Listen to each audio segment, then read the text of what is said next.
dia especial de comemoração de aniversário da casa. 31 anos, mas que se fosse um ano. A mostrar a boa vontade dos bons amigos espirituais, como o próprio Wagner nos convida, do plano espiritual ainda ao projeto da edificação dessa obra, que por vezes passa despercebido no dia a dia, e nós adentramos e saímos, estamos comprometidos com as atividades, mas esquecemos da importância que os colaboradores espirituais têm na edificação da casa, mas da propagação da própria mensagem aos nossos corações. Antes de iniciarmos a reflexão de hoje, agradecer o convite carinhoso, a oportunidade, e é Léo mesmo, não é Leonardo, é Léo, porque nós nos sentimos assim, próximos, com um coração repleto de amor, de carinho, de zelo. Lembrando ainda a própria fala do Wagner, dos próprios propagadores do Evangelho, na época do Cristo, pós o Cristo, em que se colocavam a compartilhar de localidades em localidades, a levar as palavras, ainda entre as fragilidades que tinham. Porque cá estamos apenas a dividir e compartilhar um pouquinho do que temos estudado, mas o que a própria vida na doutrina espírita tem nos presenteado. Por isso é preciso que nós, muitas vezes, não considerando aqueles que estão à frente da casa, mas que saibamos valorizar as dificuldades. Saibamos parabenizar o esforço e o trabalho na figura daqueles que dirigem a casa, que organizam as atividades, que nos deixam, como o próprio Wagner falou, preparado o solo para que as sementes de fato sejam lançadas.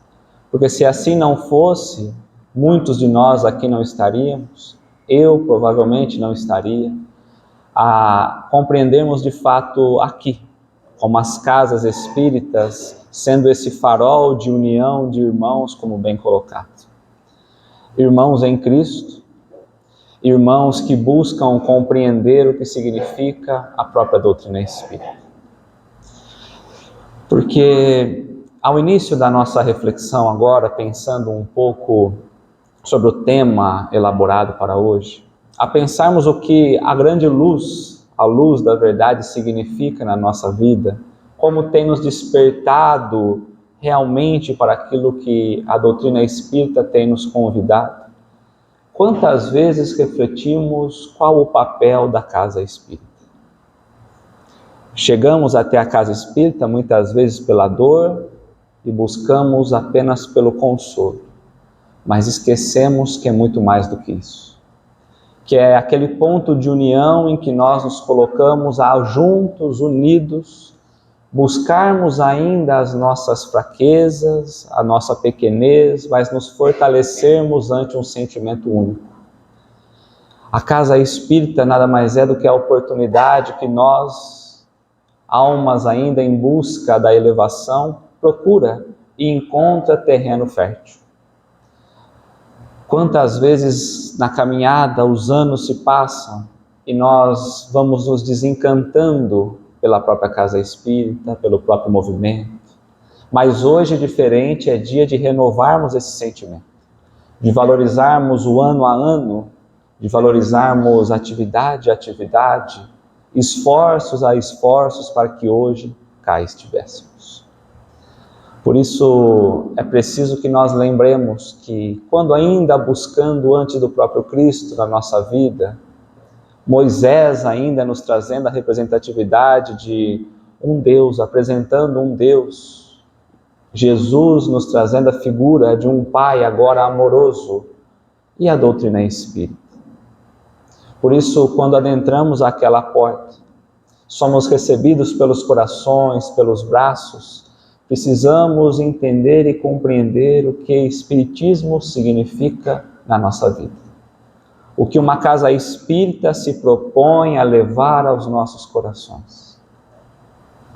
Porque quando ainda buscamos no próprio capítulo 6 do Evangelho, mas na definição do próprio Cristo, ele disse a cada um de nós que se nós realmente o amássemos, que guardássemos os seus mandamentos, os seus ensinamentos, para que um dia Ele nos enviasse, pedisse a Deus, que Deus nos enviasse o Consolador prometido, a própria doutrina espírita, que chega como bálsamo consolador à nossa vida, que viria apenas em um momento em que a humanidade estivesse madura, a dizer que todos nós já estamos maduros para compreender o que a doutrina significa no nosso coração, que viria nada mais, nada menos apenas para lembrar tudo aquilo que Jesus já havia dito, para reforçar mais uma vez todos os ensinamentos já antes falados pelo Cristo,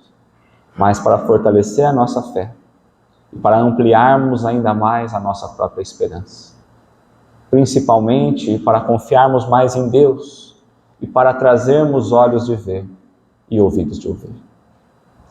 Se podemos então, nessa definição de Jesus, olharmos para a casa espírita que estamos nessa oportunidade, esse farol ou esse porto seguro é o local onde nós buscamos abrir os nossos olhos e ampliar os nossos ouvidos ao mundo espiritual. Que muitas vezes nós nos limitamos apenas pela edificação material e esquecemos de buscar o verdadeiro alimento da alma. Que a cada dia, que a cada sorriso, que a cada abraço simboliza sementes do Evangelho lançado ao solo individual de cada um de nós. Que muitas vezes precisamos arar, trabalhar para que ela possa germinar. O trabalho é longo. Por vezes buscamos pelo imediatismo da vida e esquecemos que um farol implantado demora tempos e tempos para seguir, para edificar e para estruturar grandes obras aos olhos materiais.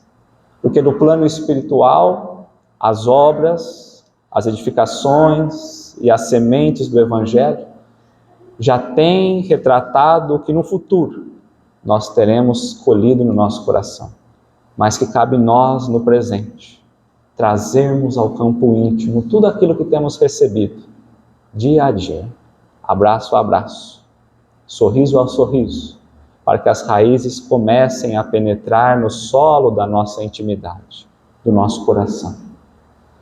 Dia de hoje é dia de valorizarmos o que os bons amigos espirituais nos trouxeram, o que Jesus espera de cada um de nós há muito tempo. A transformação, a melhora, o progresso, mas principalmente o olhar às coisas espirituais. A não mais nos mantermos presos ou escravizados, mas buscarmos sim a própria libertação. Se o propósito da casa auxiliar aqueles que estavam em situação de escravidão, por que não olharmos para nós diante do mundo e imaginarmos que a casa serve também como esse farol a nos libertarmos das prisões que por vezes vamos nos colocando? Mas é preciso que nós sintamos o Espiritismo não apenas pelos grandes fenômenos, pelos grandes eventos, mas ao toque que a doutrina espírita tem trazido à nossa própria alma. Toque esse que muitas vezes buscamos apenas pelas convenções, pela superficialidade, mas que somos convidados a mergulhar um pouquinho mais. Há um texto na Revista Espírita, de 1858, onde Kardec nos traz uma fábula do macaquinho e da noz. E ele vai contando para nós que havia um macaquinho, novo ainda, que pegava a noz, ainda verde, abocanhava a casca, descartava porque sentia muito amargo, e ainda ficava incompreendido como poderia alguém gostar da noz. Mas que havia um outro macaco, um pouco mais experiente, que ele catava a noz, limpava a noz, abria, pegava justamente o fruto e comia, e se maravilhava. Assim, também é preciso pensarmos na própria doutrina espírita edificada em nossos corações. Não apenas a estarmos na superfície, mas a buscarmos profundidade no seu significado. A casa espírita é justamente esse abrir das nozes, para que nós possamos sentir o verdadeiro alimento, o prazer que o Evangelho significa na nossa caminhada. 31 anos, um ano, compreendendo quanto tempo Cristo já se encontra plantado, aguardando que nós o geminemos no nosso campo íntimo. Muitas vezes estamos tão fixados ao mundo que vamos perdendo as oportunidades iluminativas de nos libertar. Porque a verdade que parece ser tão nítida, deixamos passar por os movimentos mais insignificantes da matéria. Parece-nos que ainda estamos vivendo aquele diálogo de Pedro com Jesus, quando Jesus dizia que somente a verdade poderia libertar. E Pedro vai dizer, mas o que podemos compreender como sendo essa verdade? Se o Consolador prometido nos apresenta a verdade, nos mostra, nos lembra de Jesus, por que é que ainda temos fugido da própria verdade?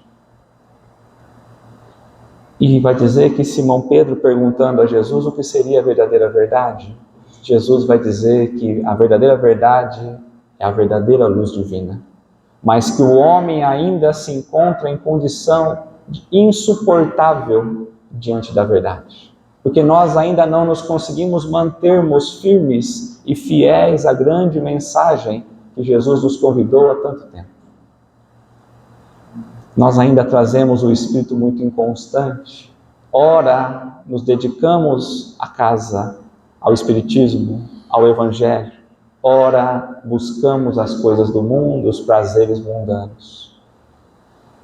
Se perguntarmos a própria questão 627 do Livro dos Espíritos, Kardec vai falar, se estamos falando tanto de Jesus, se Jesus já nos trouxe todas as verdades, por que é que nós precisamos então ainda estarmos voltados às mensagens que os Espíritos nos trouxeram? Por que é que a doutrina espírita é tão importante à nossa vida, uma vez que nada mais veio trazer do que lembrar apenas do Cristo? E os Espíritos vão dizer que o papel fundamental da doutrina espírita é justamente traduzir os ensinamentos que Jesus tinha nos dado tempos atrás. Que muitos não conseguiam compreender que as leis divinas precisariam ser entendidas por todo o mundo, mas não apenas entendida, mas principalmente praticada.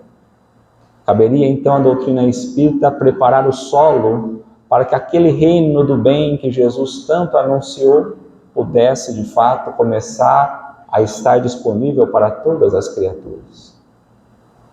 A doutrina espírita é reviver de fato o sentimento de Jesus, de união, de irmãos, que às vezes nós vamos esquecendo e nos distanciamos, que é justamente o combustível que mantém a própria casa, que é a alegria no rosto e no contato, no convívio e nos encontros. Percebemos na própria pandemia um afastamento dos laços, mas que começa a retomar agora com muita alegria aos nossos corações. Mas muitas vezes ainda vivemos na própria dualidade do sentimento. Ora dedicados, ora não. Naquela mesma simbologia em que Jesus vai contar então a Simão Pedro, que havia um devoto em uma caverna, onde lamentava e implorava muito o local onde ele se encontrava. As dificuldades que ele sentia, o cheiro, a psicosfera que estava em torno dele. E ele se achava muito merecedor de receber uma porta iluminativa, que o tirasse daquela condição de penúria, a própria penúria da alma. E compassivo, então, Deus lhe envia a fé, a fim de que ele pudesse trazer tranquilidade ao coração, porque a fé aparece justamente na maneira como nós vamos nos relacionando para com Deus. Deus vai nos dando condições de olharmos as experiências do passado e fortificarmos, confiarmos, mas aquele devoto logo desperdiça o recurso da própria fé e volta a reclamar-se. Deus então vai enviar a ele a própria esperança, o convidando a olhar para a imensidão do universo, a olharmos não mais pela condição mundana, mas pela condição espiritual, de um ponto de vista que muitas vezes não estamos acostumados. E a esperança em dias melhores, por vezes tranquilizava aquela criatura, mas logo a criatura abandonava a esperança e se colocava em desespero. Deus então envia àquela criatura agora a própria caridade. A caridade através de ombros amigos que se colocavam dedicados a ajudar, a auxiliar, a escutar, a receber os carinhos na face, a receber os toques da própria alma. A própria caridade que muitas vezes estamos acostumados a olhar de nós para o outro, mas logo ele desperdiça aquela oportunidade dos amigos, dos familiares e se volta desesperado, pedindo a Deus uma porta libertadora. Parece-nos nós, recebendo os benefícios, os recursos, as dádivas divinas e desperdiçando, desesperados, ainda enclausurados na própria caverna de nós mesmos. Porque estamos a olhar pela lei divina, ainda presos pelas nossas próprias paixões, a não mais criarmos intimidade com Deus, mas esperando que Deus crie intimidade conosco mesmo. E vai dizer então que Deus vai enviando uma grande luz a aparecer dentro daquela caverna, representando a nossa própria casa mental, a verdade, que clareou todo aquele espaço, como a dizer que Jesus é essa luz que tem clareado a nossa vida, e que aquela criatura da caverna compreendera então que aquela psicosfera em que ele vivia, aquele mau cheiro, nada mais, nada menos, vinha das suas próprias feridas morais, pelos erros que ainda trazia, pelas escolhas equivocadas ante a própria lei de Deus. E ao invés de aceitar aquela grande porta iluminativa e sair daquela condição, buscara mais uma vez, a buscar uma nova doca e a se esconder. A trazermos a reflexão de quantas vezes estamos vivendo na ilusão, sem vivermos a verdadeira mensagem. Quantas vezes adentramos a própria casa espírita sem absorver tudo aquilo que ela tem a nos oferecer.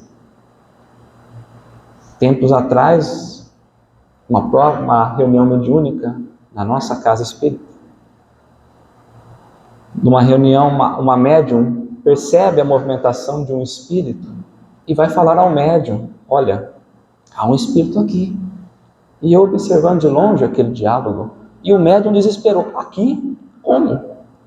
Porque nós estamos fazendo as atividades sem perceber a necessidade de mergulharmos.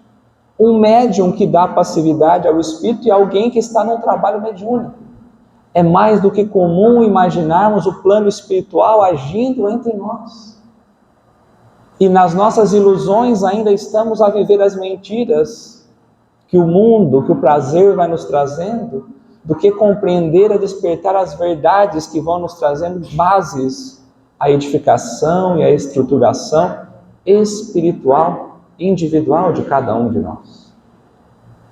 Ainda preferimos viver nas cavernas, alimentados pelas ilusões das sombras, ao invés de nos virarmos diante a porta e compreendermos a nossa necessidade ou a capacidade de sairmos e construirmos novos caminhos. Que aqui não precisa ser um local apenas de consolo, mas muito mais de alegria. Alegria pelos recursos que vamos recebendo, ou melhor, que vai sendo identificado para cada um de nós. Por isso é preciso que nós pensemos na nossa caminhada. Quantos e quantos de nós há anos na doutrina espírita, a qual movimentar nós temos obedecido? Porque muitas vezes temos nós obedecido muito mais aos influxos do mundo do que aos próprios conselhos divinos. aos próprios ensinamentos que Jesus vai trazendo para nós. Chegamos até aqui, passamos por um atendimento fraterno, e saindo daqui vamos perguntar lá fora a outra pessoa o que ele acha do conselho. Muitas vezes abrimos o próprio Evangelho, achamos bonita a mensagem, mas preferimos escolher caminhar na contramão dela. A lembrarmos da própria passagem que Jesus, chegando à região de Gadara, e um atormentado vai ao encontro do Cristo. E quando chega o Cristo, naquela imagem, naquela grande luz, aquele atormentado compreende a grandiosidade do Cristo. E o Cristo vai então pedir para que ele se liberte daqueles tormentos que ele estava. E enquanto ele adorava ao Cristo, ele mesmo se colocara a perguntar ao próprio Cristo: o que tens comigo? E implorando e pedindo a Deus para que o Cristo não o atormente mais. Um atormentado como nós, diante da lei divina. Muitas vezes vamos ao encontro do Cristo, e ao abrir as portas de elevação, nós vamos pedindo para Deus para que esses tormentos espirituais não cheguem até nós, para que as claridades de fato não clareiem, porque ainda buscamos muito mais os locais sombrios, que nos sentimos mais acomodados, do que a caminhos mais claros de edificação da alma. Vai dizer na própria passagem que o mal, por muito tempo, será muito mais do que o próprio bem. Mas até aí, podemos nós iniciarmos a edificação do bem a partir de nós. Porque esperamos uma mudança, mas a mudança parte da maneira como nós temos nos relacionado com o mundo. Olhando para o Cristo como sendo a fonte de ensinamento precioso a cada um de nós. Como agir? Olhemos ao movimentar do próprio Cristo. Olhemos aos evangelhos nas passagens. Olhemos para Jesus, como alguém que a todo instante na própria multidão trabalha até a exaustão. Não no trabalho físico apenas, mas todos os trabalhos que sejam possíveis. No trabalho profissional, no trabalho em nós mesmos, no trabalho para com o outro, nos falando que a vida nos pede esforços para sairmos da própria crisálida e nos transformarmos nas verdadeiras borboletas bonitas que nós tanto admiramos. Mas que pelo imediatismo do mundo, muitas vezes admiramos o belo e esquecemos do caminho que leva até lá chegar. A pegarmos aquelas sementinhas que recebemos todos os dias, que falamos ao início, e colocando no solo, regando, trazendo o adubo do verdadeiro amor. Porque somente assim as raízes vão ganhando forças e penetrando ao solo. Lembrando da própria fala de Paulo, que se ele estivesse ainda preocupado em agradar aos homens, talvez não estaria a serviço do Cristo. Se nós estamos tão preocupados ainda em viver pelo agrado do mundo, com toda certeza nós não estamos utilizando o farol que tem sido dado a nós para trabalharmos junto com o Cristo. Porque imaginamos ser escravos do Cristo. Por isso muitas vezes fugimos. Porque trazemos trabalhar para, quando na verdade o convite é trabalhar com intimidade, com proximidade, entendendo os convites preciosos, que nos convidam a não mais apenas agirmos no mundo na secura dos nossos sentimentos, e nem na própria ociosidade que por vezes vamos nos colocando.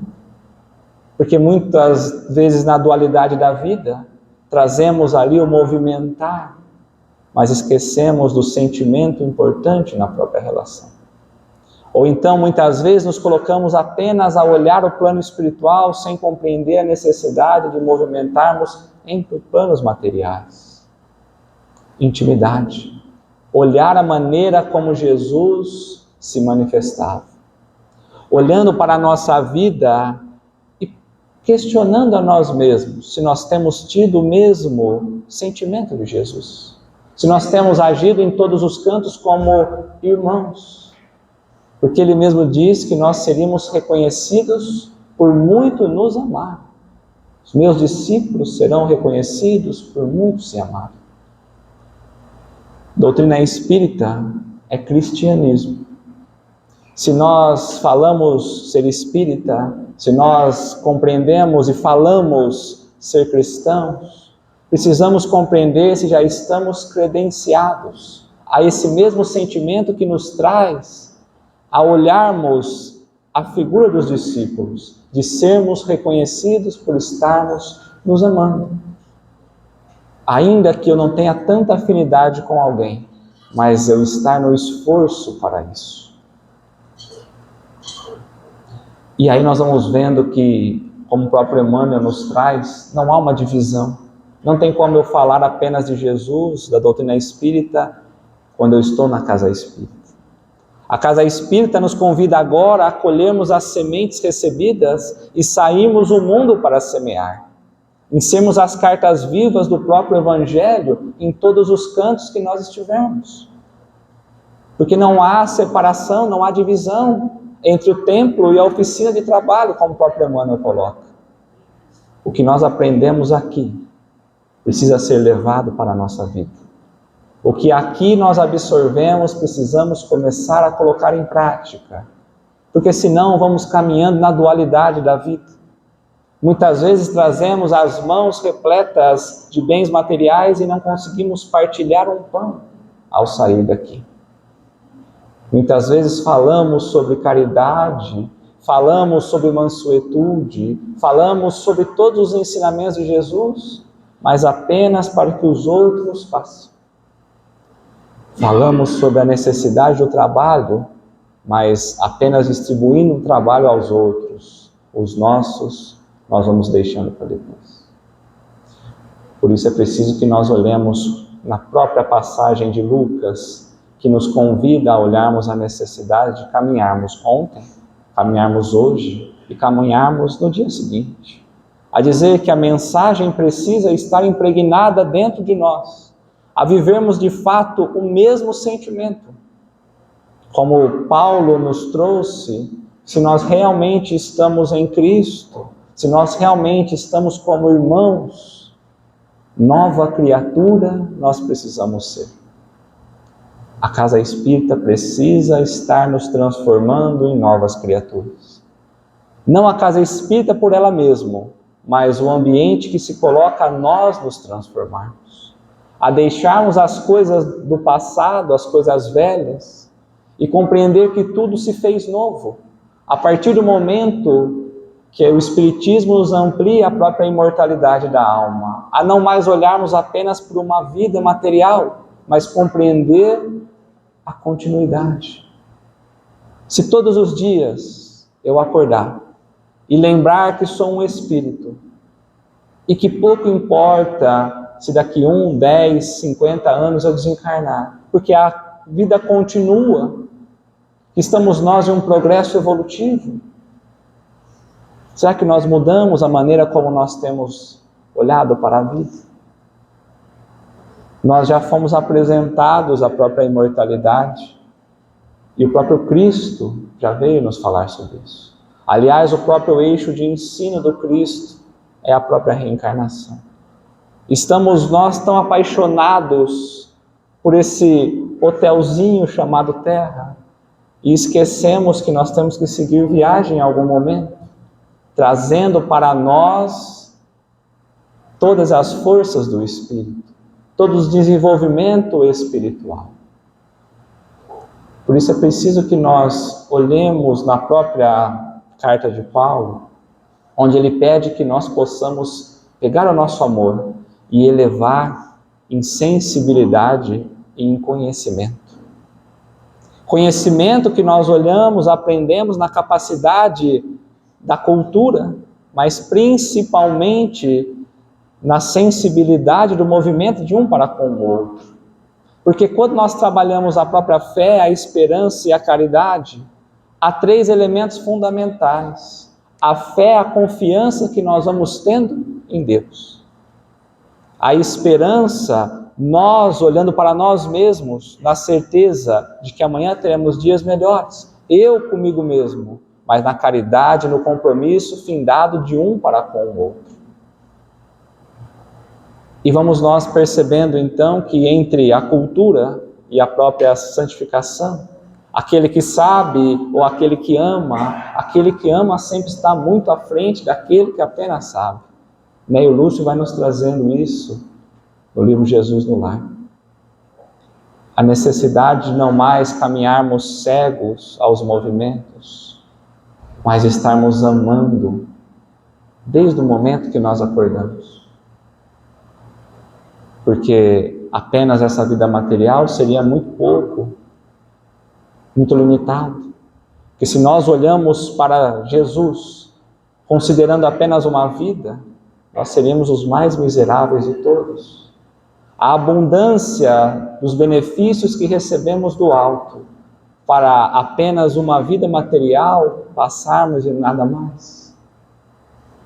Parece-nos estranho falar isso dentro de uma casa espírita, mas por vezes temos nós trazido ainda um olhar apenas para as pedras. Porque naquele atormentado da história do Cristo, vai dizer que por muito tempo ele havia sido preso e saía, e mesmo esse movimentar da prisão não servia para domá-lo, para acalmá-lo. E que volta e meia ele buscava clamar pelos montes e pelos sepulcros, e também a se machucar com as pedras. E aí nós vamos pensando o que significa, senão muitas vezes estamos nós clamando pelo plano espiritual, mas buscando os sepulcros para a própria vida. Os movimentos que têm nos aniquilado a capacidade de crescimento do Espírito. Nos machucando com as pedras simbolizando as edificações materiais, que vamos nos machucando espiritualmente, porque vamos cada vez mais nos apaixonando pelas edificações, sem lembrarmos de um Cristo que nos convida aos ensinamentos para a vida eterna, que nos convida a nos amarmos no sentimento de primeiro compreender o que a transformação íntima minha, o que eu preciso mudar, o que eu preciso ajustar. Porque nesse processo do amar, se eu não entendo ainda o que eu trago de falta, um olhar para nós mesmos, a conhecermos a nós mesmos, a abrirmos os nossos corações, dificilmente conseguiremos acolher a maneira como Cristo acolhia. Porque estamos caminhando com as portas fechadas, para que o outro não veja o que eu sou, e esperando que o outro seja aquilo que eu tenho modelado para mim mesmo como perfeição. Não mais um olhar divino, mas um olhar meu para a própria criatura.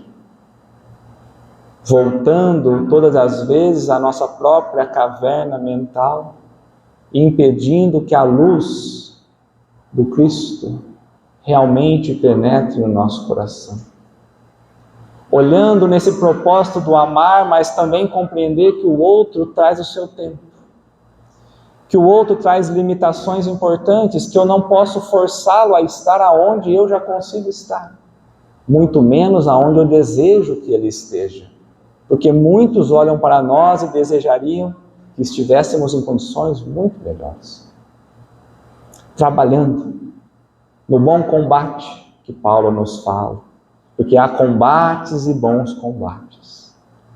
Nós ainda estamos no combate do próprio duelo, entre ora querermos e ora não querermos.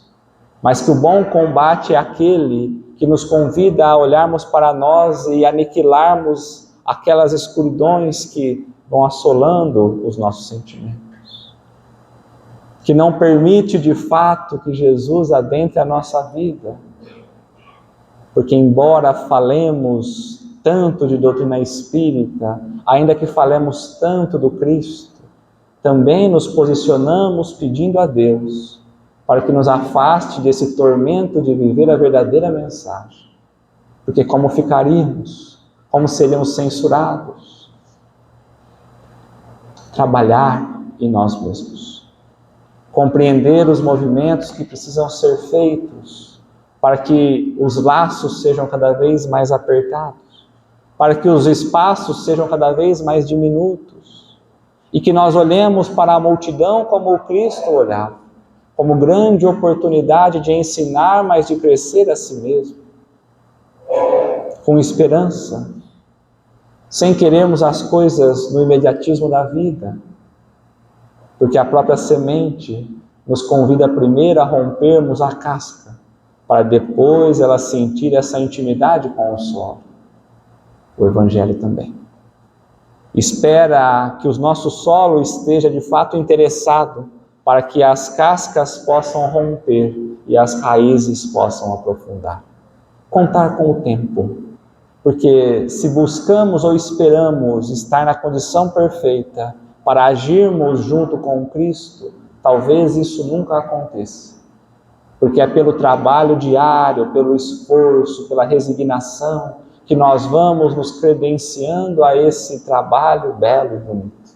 Que se o outro muitas vezes nos causa tormentos, que saibamos desculpar. São essas lições que nós tanto temos em nossa vida, mas temos esquecido de absorver a mensagem preciosa da espiritualidade, porque ainda trazemos os nossos olhos fechados e os ouvidos trancados às verdades espirituais. E se estamos hoje comemorando o aniversário da casa, de uma casa espírita, é preciso compreender o que a espiritualidade espera de cada um de nós. Quando vamos ao capítulo 20, há uma mensagem de um espírito chamado Erasto. E nessa mensagem ele vai dizer justamente a missão de cada um de nós. Não são missões grandiosas, mas é justamente aquilo que nos cabe fazer, a maneira como nós temos que nos posicionar. E é preciso que nós voltemos esse compromisso, esse olhar, a essa mensagem de um espírito que olha fora da carne, fora das ilusões do corpo, para nos trazermos lucidez, a maneira como nós caminharemos daqui para frente. A missão dos espíritas.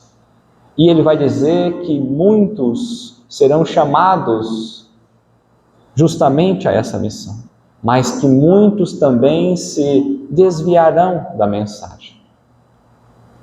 Se nós estamos buscando iluminarmos a nós mesmos, como saber se nós estamos seguindo a missão que o plano espiritual nos deu? Se o plano espiritual age de acordo com o Cristo, modelo e guia, ele começa trazendo para nós justamente olharmos se nós estamos cumprindo os princípios da verdadeira caridade, ensinada, mas vivida.